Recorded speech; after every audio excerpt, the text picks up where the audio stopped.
नमस्कार, न्यूज 24 टेलिभिजनको निर्माण तथा पूर्वाधार क्षेत्रलाई समेटिएको कार्यक्रम निर्माण सरोकारमा स्वागत छ। म सुषमा श्रेष्ठ। मुलुकको निर्माण क्षेत्रले पछिल्लो दिनमा खासै गति लिन सकेको छैन। बैंक तथा वित्तीय संस्थाहरूले कर्जा प्रवाह गर्न नसक्दा निर्माण कार्यमा समस्या परेको हो। बैंकिङ क्षेत्रमा बढेको तरलताको सङ्कटले गर्दा पनि निजी क्षेत्रको लगानी हुन नसक्दा निजी निर्माण कम्पनीहरू समस्यामा परेका छन् भने अर्कोतिर निर्माण कार्यमा रहेको कठिनाइहरूलाई सरकारले हटाउन नसक्दा पनि निर्माण कार्यमा समस्या परेको छ। मुलुकको आर्थिक क्षेत्रलाई चलायमान बनाउन निर्माण कार्यलाई केन्द्रदेखि स्थानीय तहसम्म सुचारू गर्नुपर्छ। निर्माण व्यवसायीहरूले पनि निर्माण क्षेत्रका समस्यालाई पन्छाएर निर्माण कार्य अघि बढाएको अवस्थामा मात्र सरकारको खर्च बढ्न सक्छ, जसले रोजगारी सृजना गरी अर्थतन्त्र चलायमान बनाउन सकिन्छ। अब पालो हेडलाइन्सको। 4 दशकपछि पश्चिम सेती परियोजना अघि बढ्यो। भारतीय कम्पनीसँग समझदारी पत्रमा हस्ताक्षर, स्थानीयले आर्थिक लाभ पाउने विश्वास। बुढी गण्डकी जलविद्युत आयोजनाको निर्माण अवधि सुरु भएको 1 दशक बित्यो। आयोजनाको भौतिक एवं आर्थिक प्रगति निराशाजनक। पूर्वाधारमा लगानी बढाउन पूर्वाधार सम्मेलनको आयोजना हुने। पूर्वाधार क्षेत्रमा निजी क्षेत्रको लगानीबाट उच्च अङ्कको आर्थिक वृद्धि हुने विश्वास। कैलालीको चुरे गाउँपालिकामा खानेपानीको समस्या बल्झियो। घण्टौं हिँडेर पानीको जोहो गर्न बाध्य। बजेट अभावले खानेपानीको परियोजना बन्न सकेन। र पूर्वाधार क्षेत्रमा लगानी विस्तार गर्न, लगानी मैत्री वातावरण निर्माण गर्न महासङ्घको माग। निर्माण कार्यलाई सुचारू गर्न अस्पष्ट कानुनी बाधा हटाउन आग्रह। कार्यक्रम निर्माण सरोकारमा अब लागौं आजको पहिलो विषयतर्फ। करिब 4 दशकदेखि अनियलग्रस्त अवस्थामा रहेको पश्चिम सेती र सेती नदी 6 जलविद्युत परियोजनाले गति लिने भएको छ। कुल 1200 मेगावाटको यो परियोजनाले विद्युत क्षेत्रमा कायापलट ल्याउने निश्चित छ। लगानी बोर्डको 52औं बैठकले भारतको NHPC लिमिटेडसँग परियोजना विकासका लागि अध्ययन गर्न समझदारी पत्रमा हस्ताक्षर समेत गरिसकेको छ। एक रिपोर्ट। सुदूरपश्चिम प्रदेश स्थित डोटी, बैतडी, डडेलधुरा र बजाङमा पश्चिम सेती जलविद्युत परियोजना रहेको छ। सेती नदी 6 परियोजना भनी प्रस्तावित पश्चिम सेती परियोजना भन्दा तल्लो तटीय क्षेत्र अर्थात् डोटी र अछाममा रहेको छ। संयुक्त पश्चिम सेती परियोजना राष्ट्रिय गौरवको आयोजनामा सूचीकृत छ। करिब 4 दशकदेखि अल्पत्र अवस्थामा रहेको यो आयोजनाले अब भनी गति लिने भएको छ। लगानी बोर्डले भारतको NHPC लिमिटेडसँग संयुक्त जलविद्युत परियोजनाको विकासको लागि अध्ययन गर्न बिहीबार समझदारी पत्रमा हस्ताक्षर गरेको थियो। कुल 1200 मेगावाट क्षमताको यो परियोजनाले विद्युत क्षेत्रमा कायापलट ल्याउने निश्चित छ। सुदूरपश्चिम प्रदेशका स्थानीयको आर्थिक गतिविधि चलायमान बनाउने दाबी गरिएको छ। Thankful to the Investment Board of Nepal for having reposed confidence and faith in our abilities to implement clean, green and sustainable projects of national importance like West Sethi and SR6. We understand that these projects are seen as harbinger of development in Sudur Paschim and have immense emotional values. सम्झौता पत्र अनुसार NHPCले सर्वेक्षण अनुमति पत्र लिन पश्चिम सेती जलविद्युत परियोजनाका लागि 45 दिन र SR6 जलविद्युत आयोजनाका लागि 6 महिनाभित्र आवेदन दिइसक्नु पर्नेछ। सर्वेक्षण अनुमति पाएको 2 वर्षभित्र DPR तयार पारी लगानी बोर्डको कार्यालयमा बुझाइसक्नु पर्नेछ। 750 मेगावाटको जलाशययुक्त पश्चिम सेती जलविद्युत परियोजनाको अनुमानित लागत 1320 मिलियन अमेरिकी डलर तोकिएको छ। 450 मेगावाटको सेती नदी 6 जलविद्युत परियोजनाको लागत 800 मिलियन अमेरिकी डलर निर्धारण गरिएको छ। नेपालको ऊर्जा क्षेत्रमा यो परियोजनाले ठूलै परिवर्तन ल्याउने आशा गरिएको छ। यसले कैलाली र बर्दियाको सिँचाइ प्रणालीमा पनि फाइदा दिने पक्का छ। तल्लो तटीय क्षेत्रमा बाढीबाट हुने धनजनको क्षतिलाई समेत रोकथाम गर्ने विश्वास लिएको छ। सडक तथा राजमार्गको सुधार र निर्माणले यो क्षेत्रमा कृषि, रोजगार, शिक्षा र स्वास्थ्यमा पहुँच पुर्याउने दाबी छ। आर्थिक विकास र गरिबी न्यूनीकरणमा योगदान पुर्याउने अपेक्षा गरिएको छ। पश्चिम सेती परियोजना राष्ट्रिय गौरवको परियोजना भएको र यी परियोजनाको साथै नेपाली जनता साथै सबै नेपाली जनतालाई हुन्छ। परियोजनाको लाभ सबै नेपाली जनतालाई हुन्छ र यो सुदूरपश्चिमका प्रभावित क्षेत्रको जनताहरू अझ बढी लाभान्वित हुनेछन्। यस क्षेत्रको आर्थिक क्रियाकलापमा सुधार आउनेछ। परियोजनाको लाभ लिनेका लागि यसको निर्माण कार्यमा आफ्नो स्तरबाट सबैको सहयोगको अपेक्षा गर्दछु। यसका निम्ति नेपाल सरकारको तर्फबाट गर्नुपर्ने सबै प्रकारका समन्वय सहयोग रहने कुरा पनि विश्वास ल्याउन चाहन्छु। लामो समयको प्रतीक्षापछि मुलुकमा कायापलट ल्याउने गरी परियोजनाले गति लिन थालेको हो। यो परियोजनाले ऊर्जा क्षेत्रमा क्रान्ति ल्याउने दाबी छ भनी आर्थिक विकासमा समेत योगदान पुर्याउने विश्वास लिएको छ। तर विगतको जस्तो परियोजना सुरु गरेर बीचमा नै अल्पत्र पानी परम्पराबाट संयुक्त पश्चिम सेतीलाई टाढा राख्न सकेमा उद्देश्यले सार्थकता पाउनेछ। अन्यथा परियोजना कागजमा नै सीमित हुनेमा दुई मत छैन। मुलुकको हितमा रहेको यो आयोजनालाई सशक्त रूपमा अघि बढाउन आवश्यक रहेको छ। पूर्वाधारमा लगानी बढाउन चौथो संस्करणको नेपाल पूर्वाधार सम्मेलन हुने भएको छ। काठमाडौँमा नेपाल उद्योग परिसंघले पत्रकार सम्मेलन गरी उच्च अङ्कको आर्थिक वृद्धि हासिल गर्न पूर्वाधार सम्मेलन आयोजना गर्न लागेको जानकारी गराएको हो। आगामी भदौ 23 र 24 गते सम्मेलन आयोजना हुनेछ। इन्फ्रास्ट्रक्चर ब्याङ्कको पनि आफ्नो अब अपरेसनमा आइसकेको छ। यो सबैले प्राइभेट सेक्टरलाई पनि मोटिभेट गर्छ। अब यसले के छ कि एफडीआईलाई पनि मोटिभेट गर्छ।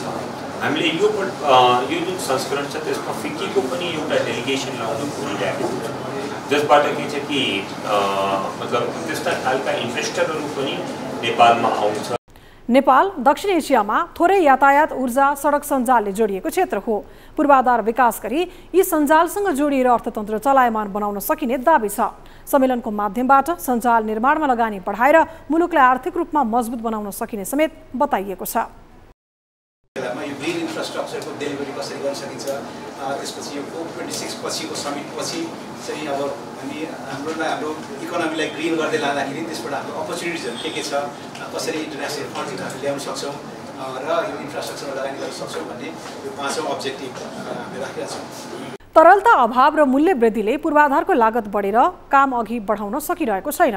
निजी क्षेत्रको लगानी विस्तारले यो समस्या हल हुने दाबी छ। सम्मेलनले लगानीको अवसर प्रदान गरेर समस्यालाई समाधान गर्ने विश्वास समेत लिएको छ।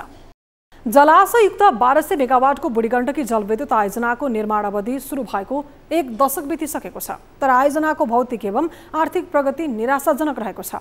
निर्माणको मोडल कम्पनी तोकिए पनि स्रोत पहिचान अर्थात् पुँजी अभावले आयोजनालाई भने प्रभाव नपार्ने निश्चित छ। तर सरकारी नीतिले आयोजनालाई समस्यामा पारिरहेकोले चिन्ता व्यक्त गरिएको छ। एक रिपोर्ट। मुलुकको विद्युत क्रान्तिका लागि 1200 मेगावाटको जलाशययुक्त बुढीगण्डकी जलविद्युत आयोजना कोसेढुङ्गा हुने अनुमान गरिएको थियो। तर आयोजनाको निर्माण अवधि सुरु भएको 1 दशक बितिसक्दा समेत भौतिक एवं आर्थिक प्रगतिमा सुधार नहुँदा अन्यल पैदा भइरहेको छ। तत्कालीन प्रधानमन्त्री केपी शर्मा ओली नेतृत्वको सरकारले चिनिया कम्पनी गेजुवालाई दिएको आयोजना खोसिएर स्वदेशी लगानीमा निर्माण गर्ने तय भएको थियो। निर्माणको मोडालिटी भने कम्पनी मोडल तोकिएको छ। तर स्रोत पहिचान अर्थात् पुँजी अभावले आयोजना अल्पत्र पर्नेमा चिन्ता व्यक्त गरिएको छ। पब्लिक सेयर, ऋणपत्र, विभिन्न संस्थागत लगानीकर्ताको पुँजी पर्याप्त भएकाले पुँजीको खासै समस्या नरहेको दाबी छ। नेपाल सरकारको भयो, यहाँका लगानीकर्ता संस्थागत लगानीकर्ता छन्, नागरिक लगानी कोष छ, सञ्चय कोष छ, त्यसपछि सामाजिक सुरक्षा कोष छ, बिमा सम्बन्धी जीवन बिमा कम्पनीहरू छन्, उनीहरूसित पनि फन्ड छ हैन। अब साथसाथै अब विदेशी लगानीकर्ताहरूलाई पनि एउटा सर्टेन मोडालिटीभित्र भित्र्याउन सकिन्छ। आयोजना निर्माणका लागि पेट्रोलबाट मात्रै खर्ब नजिक रकम असुलिसकेको छ। अरबौंको मुआब्जा समेत वितरण भइसकेको छ। 2.5 खर्ब निर्धारण गरिएको आयोजना 3.5 खर्ब रुपियाँ पुगिसकेको छ। आयोजना अझै निर्धारित अवधिमा निर्माण नहुने हो भने लागत अझै बढ्ने पक्का छ। तर आयोजना निर्माणका लागि रकमको समस्या नभएको तर्क गरिएको छ। माथिल्लो तामाकोशी जलविद्युत आयोजना सरह पब्लिक सेयर जारी गरेर सरकारको प्रत्यक्ष सहभागितामा पुँजी अभाव नहुने दाबी गरिएको छ। तर सरकारी नीतिले आयोजनालाई अझै अल्झाउँदा समयमा निर्माण सम्पन्न हुनेमा आशंका व्यक्त गरिएको छ। अनि सरकारको नीति एउटा हुनु पर्यो, जुन नीति अनुसार चाहिँ नि जुन विद्युत नीति हैन, त्यसमा अब बुढीगण्डकी सम्बन्धी जुन एउटा उगरिया छ, जति आयोजना कन्सेप्टहरू बनाइया छ, जुन उसमा एउटा सरकारले निर्णय गर्छ, भोलि आउने सरकारले फेर्दिनु भएन त्यो निर्णय। यो नफेरिकन लगिदिए अब अहिले आयोजना धेरै काम भइसक्यो कि अब यो फेर्दिने यत्रो कर उठाइरहेको छ जनताबाट, पेट्रोल महँगो छ, जनतालाई भार थोपिरहेको छ। विद्युत क्षेत्रका लागि निकै भरोसा बोकेको बुढीगण्डकी आयोजनाले काया पलट ल्याउनेमा दुई मत छैन। तर आयोजनाको निर्माण अवधि लम्बिँदा लागत बढेर समयमा लाभ लिन सकिरहेको छैन। आयोजना निर्माणका लागि पुँजी पर्याप्त रहेको छ, तर सरकारको नीतिमा समस्या देखिएको हो। आयोजना निर्माण भए मुलुकका लागि नै फाइदा रहेकाले नीतिमा सुधार ल्याउन आवश्यक रहेको छ। कर्मचारीको बारम्बार हुने सरुवाले आयोजनालाई प्रभाव पारेकाले यो विषयको सम्बोधन हुनुपर्ने देखिएको छ। हुन त कुनै पनि गाउँ टोल छिर्ने बाटोको मुखमा प्रवेशद्वार बनाउने चलन पुरानै हो। देश संहितामा गए तात प्रवेशद्वार बनाउने कार्यले झनै तीव्रता पाएको छ। वडादेखि नगरसम्म, प्रदेशदेखि केन्द्रसम्म सरकारी खर्चमा प्रवेशद्वार बनाउने होड बाजी नै चलिरहेको छ। रौतहटमा पनि 18 वटै स्थानीय तह पनि यो मामिलामा अरूभन्दा कम छैन। काम गर्नकै लागि अनेकौं उत्पादक क्षेत्र भए पनि किन यस्ता अनुत्पादक क्षेत्रमा राज्यको लगानी खन्याइदैछ भन्ने कुराको औचित्य रौतहट जिल्लामा कसैले गर्न सकेको छैन। एक रिपोर्ट। रौतहटमा जिल्ला प्रवेशद्वार निर्माणका लागि कति लगानी भयो त्यसको एकिन तथ्याङ्क कसैसँग छैन। जिल्लामा प्रवेशद्वार निर्माणका लागि लगभग 5 लाखदेखि 50 लाखसम्मको लगानी गरिएको भेटिएको छ। रौतहटमा मुख्य राजमार्गदेखि लिएर बस्ती छिर्ने सानो कच्ची बाटोमा पनि प्रवेशद्वार निर्माण गरिएको छ। प्रवेशद्वार कसले कति लगानीमा निर्माण गरेको हो त्यसबारे न स्थानीयलाई अवगत हुन्छ न त बजेटबारे लेखिएको सूचना बोर्ड नै राखिएको छ। अझ कतिपय प्रवेशद्वारहरू त निर्माण सम्पन्न नगरी यत्तिकै छाडिएको छ। रौतहट जिल्लामा ठाउँ-ठाउँमा तपाईको प्रवेशद्वारहरू बनिरहेको छ। यो प्रवेशद्वारले रौतहट जिल्लालाई केही पनि फाइदा छैन र यो राज्यको कोषको पैसाको दुरुपयोग हो। जनतालाई यसले केही फाइदा छैन। यो लगानी अन्त गर्दा राम्रो। कतिपय स्थानमा औचित्यहीन भएको भनेर स्थानीयले विरोध गरे पनि जनप्रतिनिधिहरूले आफ्नो प्रतिष्ठाको लागि भए पनि जबरजस्ती प्रवेशद्वार बनाएका छन्। प्रवेशद्वार बनाउन संलग्न भएका कतिपय जनप्रतिनिधि गाउँमा अरूलाई स्वागत गर्न र गाउँको चिनारीका लागि प्रवेशद्वार बनाएको दाबी गर्छन्। तर राज्यको लगानी यस्ता अनुत्पादक क्षेत्रमा गरेकोमा स्थानीय भने आक्रोश व्यक्त गर्दछन्। यो राज्यले चाहिँ उत्पादन क्षेत्रमा भन्दा आउट क्षेत्रमा लगाएर यसबाट चाहिँ जनतालाई केही पनि नहुने उत्पादनको क्षेत्रमा लगाइदिएको भएदेखि जनतालाई विभिन्न राहत हुन्थ्यो। त्यो फेरि निर्माण पनि पुरा नहुने, अलपत्र रहने त्यस्तो समस्या छ। रौतहट शिक्षा, स्वास्थ्य, खानेपानी, सरसफाई लगायतमा देशैभर पछाडि परेको जिल्ला मध्येमा पर्छ। रोजगारको अभावमा यहाँ हजारौं युवा वैदेशिक रोजगारीमा पुगेका छन्। कृषि क्षेत्र पनि अस्तव्यस्त छ। लगानी गर्नुपर्ने धेरै आधारभूत क्षेत्र बाँकी हुँदाहुँदै पनि जनप्रतिनिधिको प्रवेशद्वार मोह देखेर स्थानीय चकित छन्। हाम्रो रौतहटमा गर्नुपर्ने विकासहरू भनेको अन्य थुप्रै छ। सडक छ, शिक्षा छ, स्वास्थ्य छ, तर त्यसमा चाहिँ ध्यान केन्द्रित नभएर चाहिँ त्यही प्रवेशद्वारमा गेटमा मात्रै भइरहेको। बरु त्यो लगानी अरू कुनै क्षेत्रमा लगानी गरेदेखि विकास हुने थियो र यस्तोमा लगानीहरू चाहिँ धेरैभन्दा धेरै रोकिनुपर्छ, यसलाई न्यूनीकरण गर्नुपर्छ, सकेसम्म बन्दै भएको राम्रो। राज्यको लगानीको पहिलो प्राथमिकता नागरिकको गाँस बाँस कपासमा हुनुपर्छ। तर प्रवेशद्वारको नाममा करोडौं रकम खेर फाल्नुलाई कुनै पनि हालतमा सही भन्न नसकिने स्थानीय बताउँछन्। यति बेला सबैभन्दा बढी चर्चा पूर्वको धरान नगरपालिकाको छ। नगरमा सबैभन्दा ठूलो समस्या खानेपानीको छ। त्यही खानेपानी समस्यासँग जुझ्दै र सङ्घर्ष गर्दै आएका हर्क साम्पाङलाई धरानेवासीले मेयर बनाइदिए। मेयर निर्वाचित भएपछि उनको ध्यान नै धरानेवासीलाई पानी खुवाउनमै केन्द्रित छ।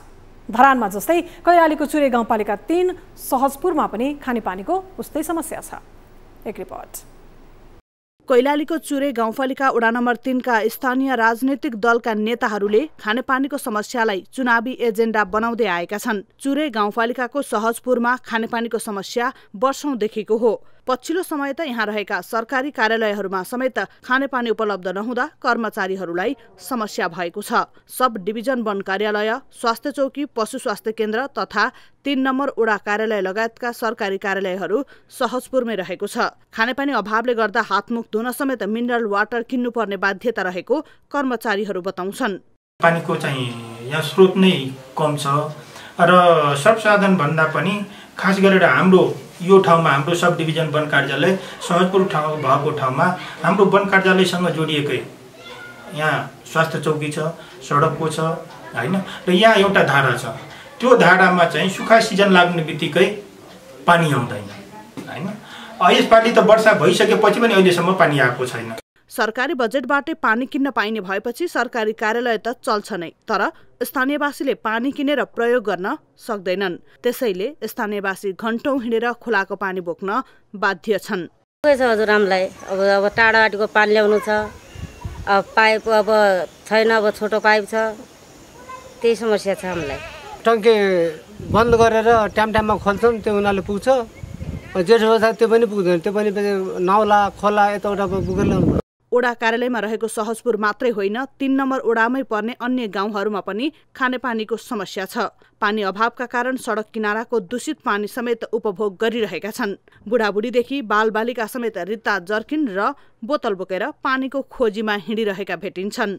स्थानीय सरकार गठन भएपछि धेरैले पानीको अभाव मेटिने आशा गरेका थिए। जनप्रतिनिधिको पहिलो कार्यकाल सकियो, तर पानीको समस्या सकिएन। नवनिर्वाचित जनप्रतिनिधिले पनि खानेपानीको समस्यालाई चुनावी एजेन्डा बनाएका थिए। सोही अनुसार खानेपानी व्यवस्थापनका लागि सक्दो पहल गर्ने वडा अध्यक्ष खगेन्द्र खडायाले आश्वासन दिएका छन्। खानेपानीको चाहिँ समस्या चाहिँ को रूपमा छ। अहिले अब हामीले पनि यसलाई चाहिँ कसरी अगाडि बढाउने, के गर्ने भन्ने कुराहरूमा हिजोका भएका गतिविधिहरूलाई पनि हामीले चाहिँ अगाडि बढाउनलाई त्यो चाहिँ सुरुवाती गर्न खोजेका छौँ। कसरी चाहिँ कहाँ गएर अड्केका हुन् भन्ने कुराहरूको खोजमा छौँ। पानी नहुँदा विद्यार्थीहरूलाई पनि उस्तै शास्ति छ। खानेपानी समस्या समाधानका लागि 4 वर्ष अघि लिफ्टिङ प्रविधिबाट पानी तान्ने योजनाका साथ घट्टे खोला खानेपानी योजना सुरु गरिएको थियो। बजेट अभावले अहिलेसम्म पनि यो योजना पूरा हुन सकेको छैन। कार्यक्रम निर्माण सरोकारमा अब पालो निर्माण अन्तर्वार्ताको। यसपटकको निर्माण सरोकारको अन्तर्वार्तामा नेपाल निर्माण व्यवसायी महासंघका वरिष्ठ उपाध्यक्ष एडी लामासँग नेपालमा लगानीको अवस्था र विदेशी निर्माण कम्पनीले लिएका आयोजनाको बारेमा छलफल गरेका छौं। केन्द्रदेखि स्थानीय तहसम्मका विकास आयोजनाहरूको स्थिति र निर्माण क्षेत्रमा भएका कठिनाई लगायतका विषयमा गरिएको कुराकानी अब हामी कार्यक्रम निर्माण सरोकारमा प्रस्तुत गर्दैछौं।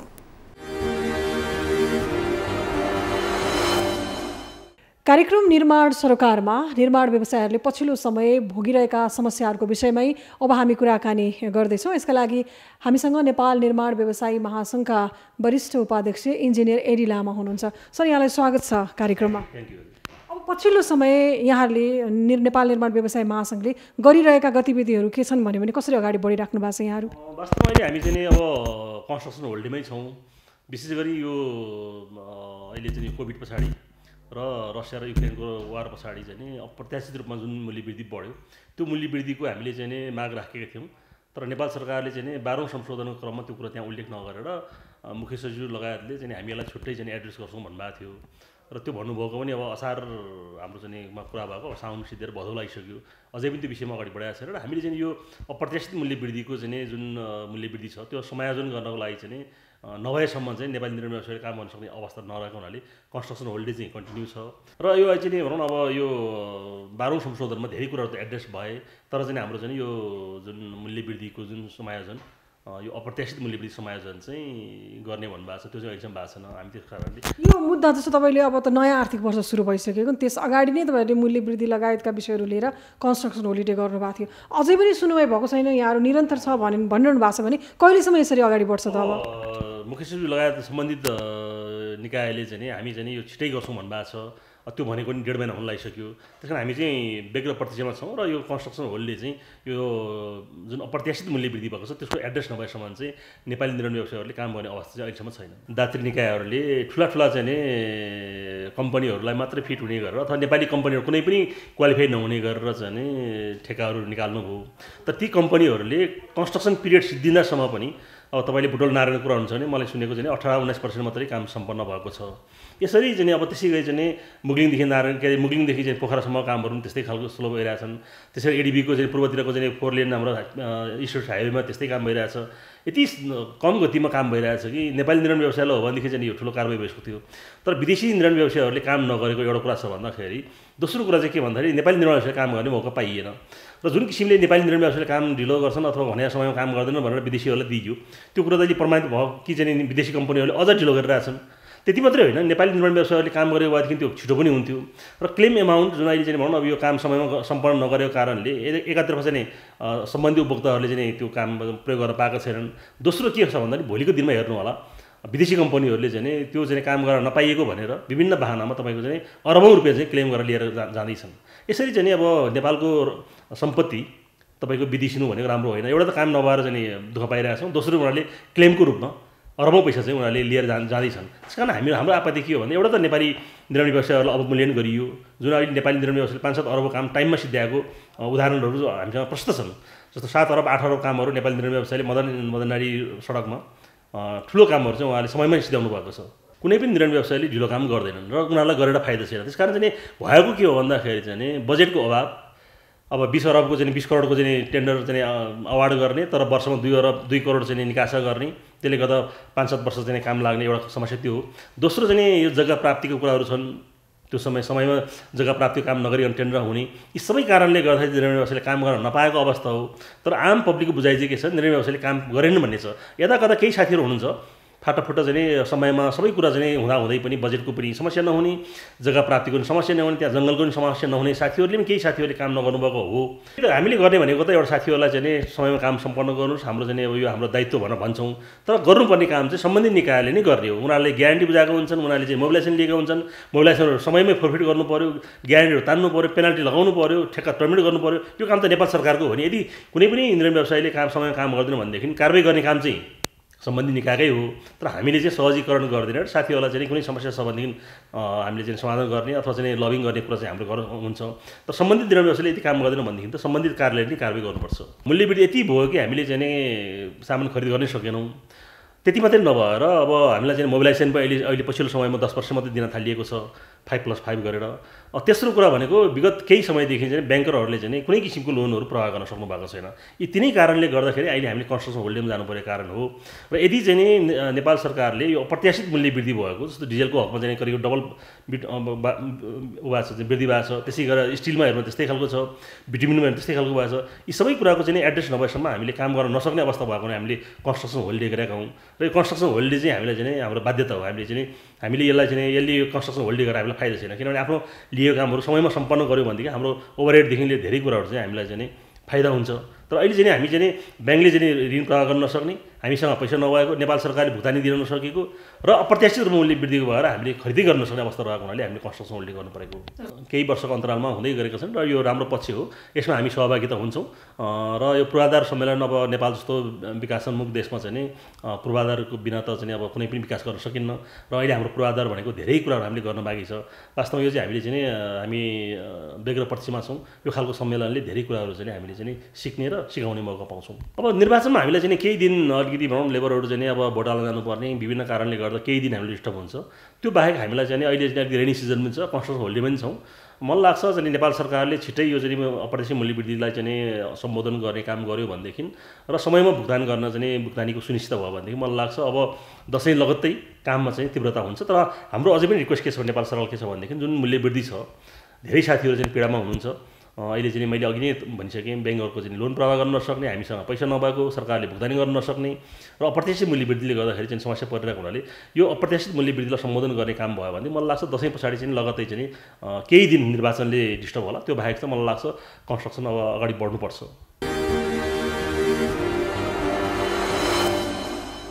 आजको लागि कार्यक्रम निर्माण सरोकार यति नै। तपाईको आफ्नो स्थानीय तहमा भएका विकास निर्माण तथा निर्माण क्षेत्रका विषयमा कुनै पनि गुनासो तथा समस्याहरू छन् भने हामीलाई सम्पर्क गर्न सक्नुहुनेछ। विकास निर्माण क्षेत्रमा लक्षित निर्माण सरोकार कार्यक्रममा समावेश गर्न सकिने विषयवस्तु तथा सामग्रीको विषयमा तपाईको केही सुझाव या प्रतिक्रिया छ भने पनि हामीलाई मोबाइल, भाइबर र इमेलबाट 24 हेल्प डेस्कमा समस्या तथा गुनासो गर्न सक्नुहुनेछ।